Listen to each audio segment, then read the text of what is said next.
And what it do, YouTube? You know it's still alive, and we back with another one, man. And we back with a Larry Bird and Michael Jordan video, and we gonna get into the best Larry Bird versus Michael Jordan video. I don't know if it's actually the best. That's just what the title is. But we're gonna get right off into this and see what they talking about, man. It's still alive. Make sure y'all like, comment, subscribe. Let's do this. NBA Hall of Famer James Worthy, who played against both Michael Jordan and Larry Bird, said, "I'd much rather play against Michael Jordan than Larry Bird. Jordan made you look slow, but Bird made you look stupid." Bird made you look stupid. I've heard that. Look, I'm not here to convince you that Larry Bird is better than Michael Jordan. I'll just present to you the facts and let the NBA legends who actually played against both of them tell you what they think." People always ask me who's the hardest player I've ever had to guard. And there was Michael Jordan, George Gervin, the late, great Mike Mitchell. I mean, so many players. I always say Larry Bird. And I say this for the reason because when Michael passed the basketball, he kind of hung on his shorts and he sit off to the side. With Larry, when he passed the basketball is when he became more dangerous. He was like Steph Curry when he didn't have the basketball in his hand. Steph Curry was so dangerous because he never stops moving. And then as soon as you lose him, he's open on a three-point line. You know, Larry Bird was kind of the same way. Setting a pick, coming off a pick, catching the ball, passing the ball. So he was the one you always had to stay attentive to the whole 24 seconds of that offensive play for the Celtics. And you know what? Oh, he's going to get offensive rebounds. He was going to do something to help his team have the best chance of scoring at that point. So I always say as him, he didn't need the basketball to affect the game. To the untrained eye, Michael Jordan was light years better than Larry Bird. No. I got Larry Bird in my top 5. So no, Michael Jordan was not light years better than Larry Bird. MJ's still my GOAT, but Larry's there. Larry Bird, Kobe Bryant, Magic Johnson, LeBron, you know what I mean? There's a few more, like they're all up there. Bird, simply because his scoring numbers were better. But in actuality, it was much closer than that because Bird affected the game in so many ways.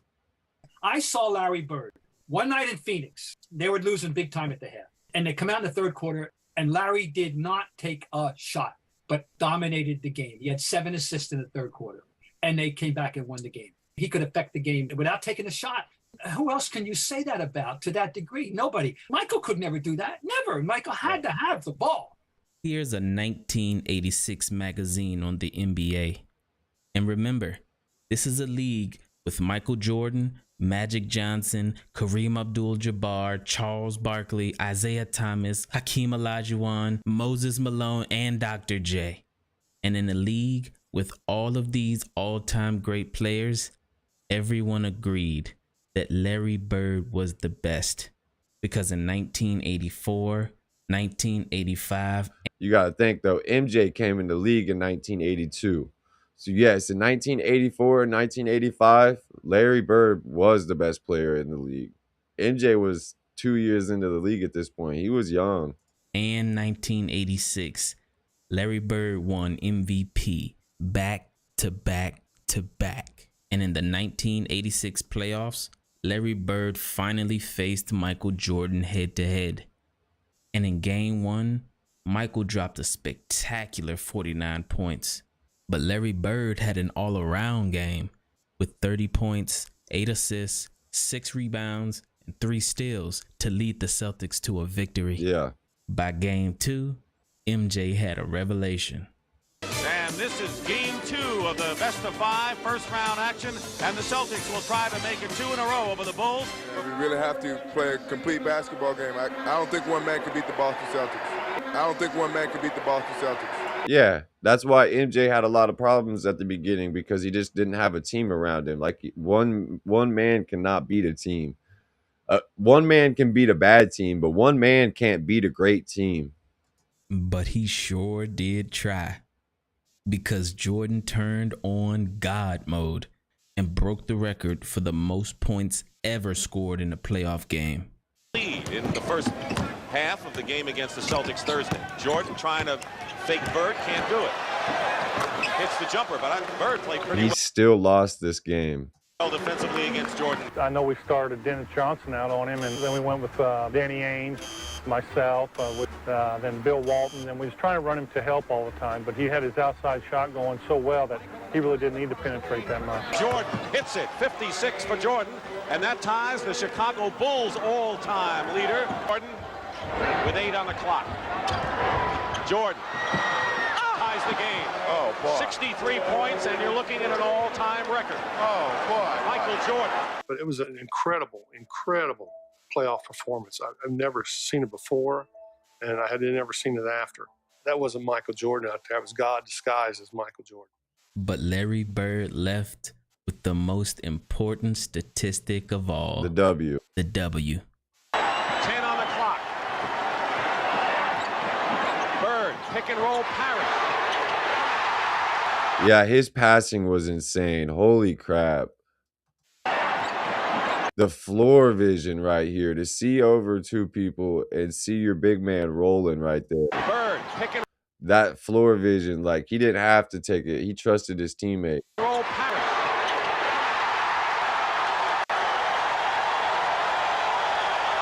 Victory for the Boston Celtics to take a 2-0 lead over Chicago in their best of 5.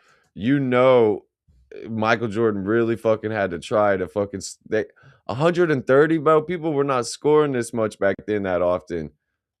Like 130 points is crazy. Have you ever wanted to see? Like, you got to think, like, in the 80s and the 90s and the 2000s, especially, like, there was games that got up high numbers, but a lot of times your games were 80, 90, 100 points. They weren't super high scoring games.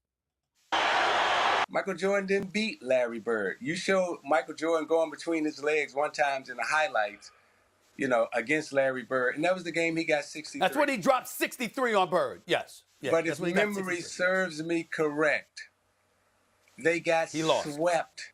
No, not lost. They got swept. Okay? That's true.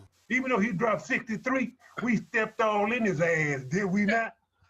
I rest my case. Larry He said, even though he got 63 and that was God disguised as Michael Jordan out there, we still got the W. Bird went on to win his 3rd championship that year. And the following year, when Larry faced MJ in the playoffs, it happened again. Side. Larry Bird against Banks, rubs him around a Perry screen, drives it down the lane, and lays it in with a right hand. Michael Jordan with 30 points in this game, so he was 30 or better in all 3 playoff games. Bird's got 31 in the game and 14 in the 4th quarter. Bullseye. Boston has kept it in good hands in the 4th quarter. It's been Bird and... He's bleeding on the back of his neck bad. And that's about it. Final score in Chicago Stadium. The Boston Celtics sweep the Bulls out 105. Swept them 2 years in a row. 4 games. Damn. To 94. Too much Celtic talent. Too much Celtic experience for a Bulls team lacking in both areas. Yes, Larry Bird in back-to-back years swept Michael Jordan in the playoffs. So if Michael Jordan is the greatest of all time, but Michael Jordan never beat Larry Bird, then what does that make Larry Bird? That doesn't. That's just saying. That's like saying LeBron's record or the LeBron's record over the Lakers record is makes LeBron the greatest because his record, like team wise, against Kobe is better. But then you go back and look at the years, and a lot of those losses came after 2010 when Kobe was older and LeBron was on Miami. And then you look at some of the records and they're the game or the teams between 2004 and 2007 when Kobe had a trash team. So like all in all, records don't matter on greatness though. Like, or not records, but I'm saying like just because Michael Jordan never beat Larry Bird in the playoffs doesn't mean Michael Jordan is not better than Larry Bird. He is a better player than Larry Bird. But Larry Bird was a different type of animal. Like you said, he didn't have to have the ball in his hand to score. And Larry Bird is definitely in the top 5 for sure, greatest of all time. He's not levels behind MJ like some people think. No, he's not. He's right there. Now, to be fair, at that point, Michael Jordan didn't have his best teammate ever, Scottie Pippen, yet. When Scottie Pippen arrived, the battles were closer and more intense. And later in the video, I'll let you see exactly what happened when Larry Bird faced a prime Michael Jordan and Scottie Pippen. Because Larry Bird did something so miraculously impressive, no other man in the history of basketball can say they've done. But after Bird swept Jordan back-to-back years in the playoffs, that very next year in 1988, Michael Jordan had statistically the best season ever, where he won the scoring title at 35 points per game, the steals title, the MVP, the defensive player of the year, the All-Star Game MVP, and the dunk contest. Damn, I didn't know he had the steals title. I knew he got the MVP, the scoring title, and the defensive player of the year. But he won the steals title, the dunk contest that year, and the All-Star Game MVP that year. That's actually crazy. He faced Larry Bird 4 times that year, and this is how it went. Game 1, tough battle, Bird wins. Game 2, MJ has a historic 50-point game to win by 10. Game 3, Larry's revenge. After that previous loss, I'm sure Larry Bird had that rematch circled on his calendar. Yeah. Because he ended up with 33, 8, and 7. Damn. And blew MJ out by 30 points. Jeez. Game 4. MJ had an impressive performance with 39 points and 8 assists. But Larry Legend 44, 10, 3, 1, and 1. God. Had 44 points and 10 rebounds. But most importantly, a win versus Michael Jordan in his statistically best season ever. Yeah, because he was the best player at that time. He didn't have the best team at that time. And though Michael Jordan didn't face Bird again that year in the playoffs, Jordan did face Isaiah Thomas and the Detroit Pistons.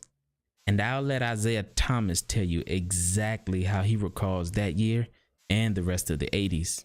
So Michael Jordan in the 80s, the best year that he had was he was the MVP of the league and the defensive player of the year. I believe that was in 88. Yes. We 88.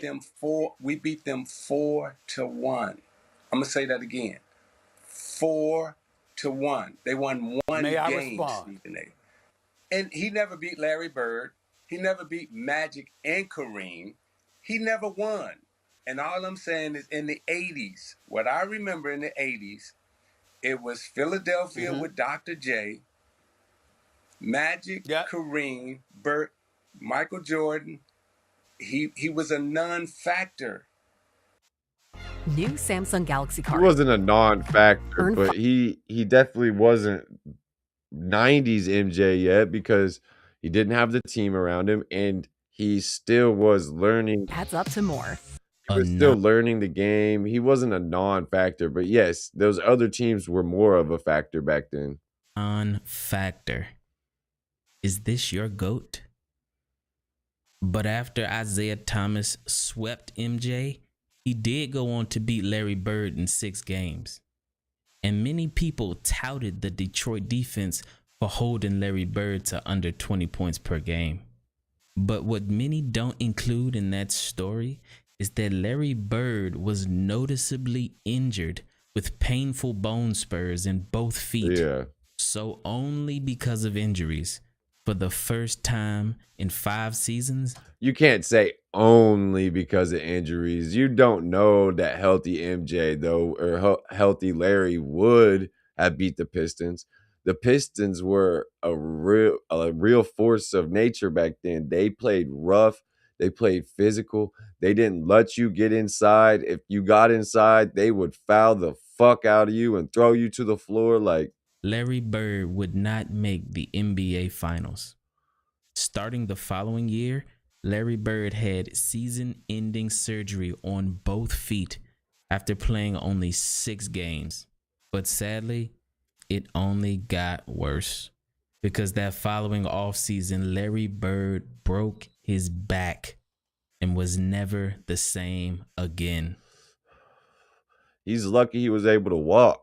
I broke my back and I don't walk. But even as Larry Bird's entire body betrayed him, for some reason, he always played well against Michael Jordan. Almost like he had a Sorry, y'all. This dab card got me coughing. personal vendetta against Jordan. And I think I know why. When Michael Jordan was in college, he actually played an exhibition game against Larry Bird. Jordan and a bunch of college players, while preparing for the 1984 Olympics, faced Larry Bird and a bunch of NBA stars. The goal was to toughen the college kids up before they headed to the Olympics.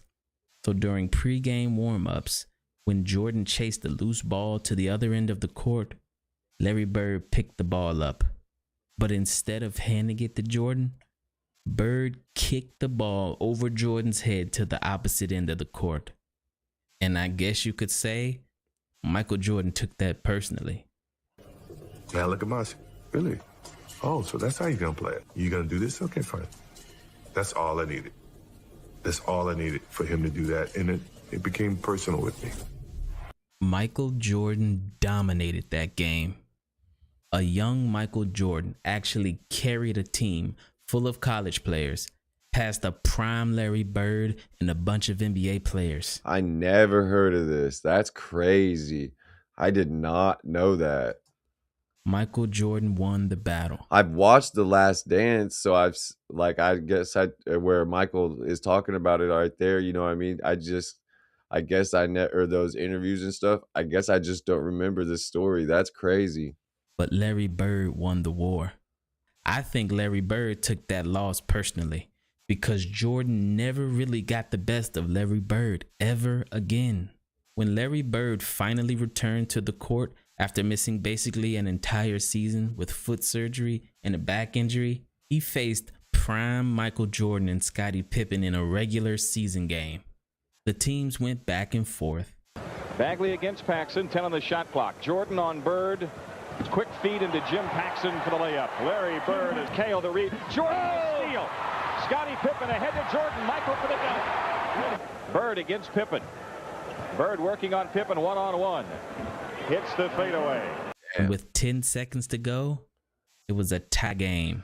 Larry Bird, even after a broken back, was still cold, man. He was still such a great player. The Celtics had the ball, and the Bulls put their two best defenders, Michael Jordan and Scottie Pippen, both on Larry Bird because everyone knows who the ball is going to. Facts. And then this happened. Let's see if they wind it all the way down. Inside Bird low, Bird low. You can't double yet. Now you can quickly. Bird's jumper, good. Three. That was bad defense, Michael. I'm not gonna wait. Yeah, that was bad defense, Michael. I'm not even gonna lie. Double yet. Now you can quickly. He didn't even try. Like Bird turned around and Michael didn't even jump. Jumper, good. 3.6 seconds. Oh, that was Pippen on him. 33, not 23. Pippen didn't even jump. I was like, what the fuck? Larry Bird gives the Boston Celtics a 2-point lead. That's bad D, Pippen. You should have been jumping right here. Right here where MJ's jumping, Pippen should have been jumping too. Why did Pippen stay on his feet? Everybody in this building had to know it was going on. Michael came over to help out. Celtics lead with 3.6. I don't understand what Scottie Pippen was doing right there. Whoa. What's that? That made no sense to me. Why did Scottie stay on his feet right there? Impossible. Seconds here, 102 to 100. A game-winning shot while being double-teamed by both Michael Jordan and Scottie Pippen, two of the best defenders of all time. Facts. Somehow the word clutch doesn't even begin to describe the greatness of Larry Bird when the game was on the line. Facts. But maybe a quote from NBA Hall of Fame coach, executive, and former player Pat Riley can explain. In an interview, when comparing Larry Bird and Michael Jordan's clutchness, Pat Riley said this iconic quote, "If I had to choose a player to take a shot to save a game, I'd choose Michael Jordan. If I had to choose a player to take a shot to save my life, I'd take Larry Bird. As Larry Bird. That's wild. I don't quite understand that. Because if Larry's such a good shooter at the end, then why wouldn't you have him shoot the last shot? Why would you have Michael Jordan shoot the last shot? I don't know. That's a little contradicting if I think. I don't know about that analogy. Bird was on his last legs and Michael Jordan was starting his dynasty in 1991. Larry Bird mustered up enough strength to battle MJ again in one of the last great duels between the two. Gamble came up with the steal. Here's Bird.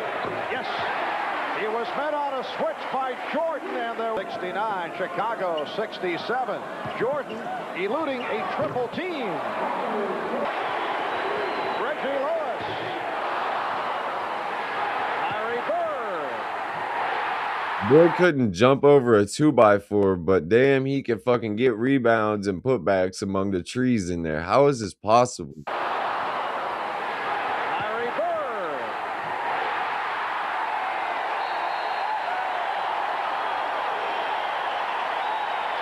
This battle between two all-time greats came down to the wire.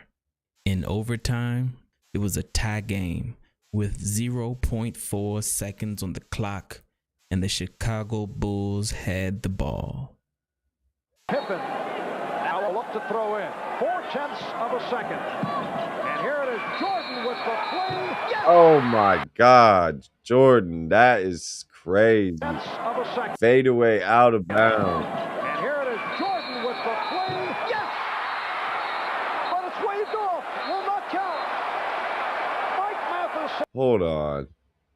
Of a second. And here it is, Jordan. That's good. Now will look to throw in. 0.4 of a second. And here it is, Jordan. That's with the good. play. Yes! But it's waved off. Will not count. That's a good shot. Why was that waved off? Mike Mathis said no. Did not beat the clock. Ooh, he almost had it. After Jordan's possible game win, What? That shouldn't have been waved off. That was a good shot. was waved off, Larry Bird, on 4 straight possessions in double overtime, did this. Jordan. It's great to hear all these coaches talk about their really Yeah, I'm not Bird. gonna lie. Michael got ripped off right there. That was a good shot. That should have been game. That was out of his hands. You could see it when I paused it. It was out of his hands before the clock was on 0. That should have been ball game. I'm not gonna lie. I guess I would have to see a better angle and shit, but that looked like it was a good shot. Hits a little fadeaway. They're really concerned about the minutes building up. They want to be fresh going into the playoffs until the game. Overtime number 2. Bird. Yes. Larry Bird heating it out to go in the second overtime. Bird with the fake through the foul and hits.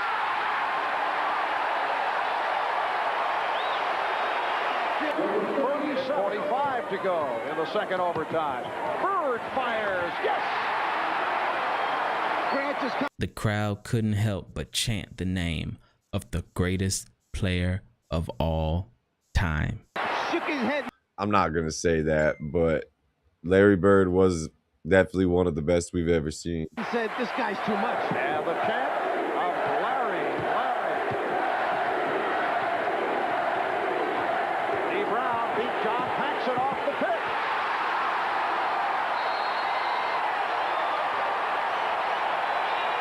And the second overtime, and that will do it.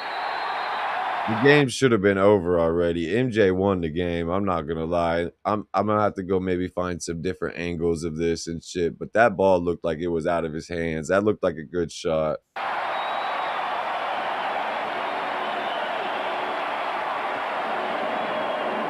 Boston Celtics in double overtime have defeated the Chicago Bulls 135 to 132 in a wild one.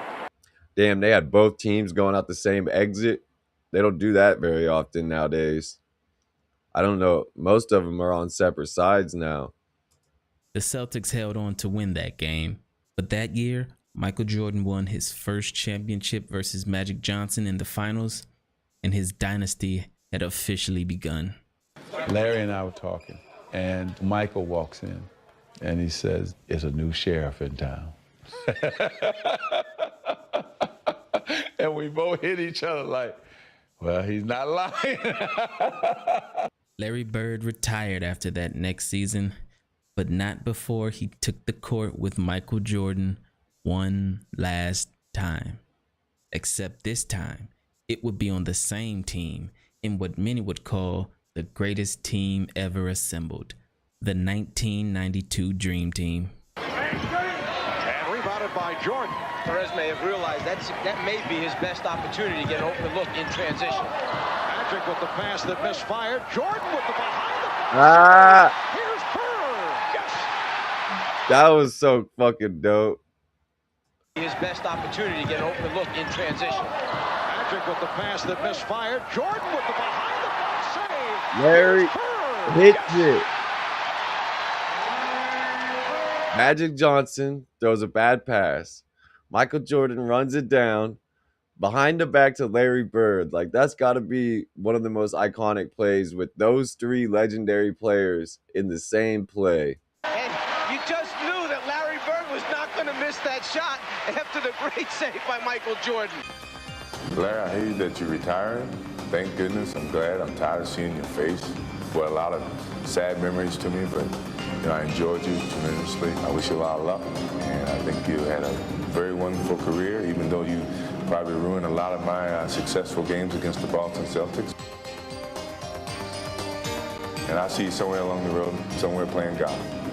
He said somewhere playing God. He dropped 63. We stepped all in his ass, did we not? I rest my case. I rest my case. Facts, man. Larry Bird was something else, man. He really was a different type of player, something that we've really never seen before. But, man, let me know if there's any other videos you guys would like me to react to. Put them in the comments below, man. It's Still Alive. Check